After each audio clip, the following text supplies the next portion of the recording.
అందరికీ నమస్కారం. నిన్న చిలుకలు ద్వాదశి సంధ్యా సమయంలోన ఇలా తులసమ్మ దగ్గర అయితే పూజ చేసుకుంటున్నాను నేననేది.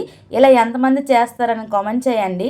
నేను మాత్రం ప్రతి సంవత్సరం కూడా ముందు రోజు ఏకాదశి కదండి, ఏకాదశికి ఉపవాసం ఉండి చిలుకల ద్వాదశి రోజు దీపదానం, స్వయంపాక దానం ఇవన్నీ ఇచ్చాక గుడికి వెళ్ళి అక్కడ స్వామివారికి దర్శనం చేసుకొని ఇంటికి వచ్చి ద్వాదశి గడియలు ఉండేటప్పుడే ఇంక ఇంట్లో అనేది అన్నం, పప్పు, మనకు నచ్చిన వెజిటేబుల్స్ ఏవో ఒకటి కూరలు వండేసి ఆ వండినవన్నీ ఫస్ట్ తీసేసి స్వామివారి దగ్గర పెట్టేశాక అప్పుడు ద్వాదశి గడియలు ఉండేటప్పుడు మనం అనేది మధ్యాహ్నం భోజనం అనేది చేసేసాక సంధ్యా సమయంలో తులసమ్మని ఒక పీట మీద పెట్టుకొని తులసమ్మ దగ్గర ఉసిరికి కొమ్మ చిన్నదైనా పెట్టేసుకొని పిండి దీపాలు, ఉసిరికాయ దీపాలు ఇవన్నీ వెలిగించేసుకొని ఇంకా దానికి పూజ కథలు అవన్నీ ఉంటాయండి. కాకపోతే నేను ఎప్పుడు అలా చదవను. లక్ష్మీ స్తోత్రమును, విష్ణు స్తోత్రం ఉంటుంది కదా, అవి చదువుకొని స్వామివారికి, అమ్మవారికి ఇలా అనేది వడపప్పు, పానకము ఇవన్నీ పెట్టేసుకొని పూజ అనేది చేసుకుంటాను. ఈ పూజ అంతా అయిపోయినాక ఒక 5 ముత్తైదులకైతే ఇంటికి పిలిచి తాంబూలం అయితే ఇచ్చేసి ఇంక ఈ సంవత్సరం పూజ అనేది ఇలా చేసుకున్నానండి. వీడియో నచ్చితే ప్లీజ్ సబ్స్క్రైబ్.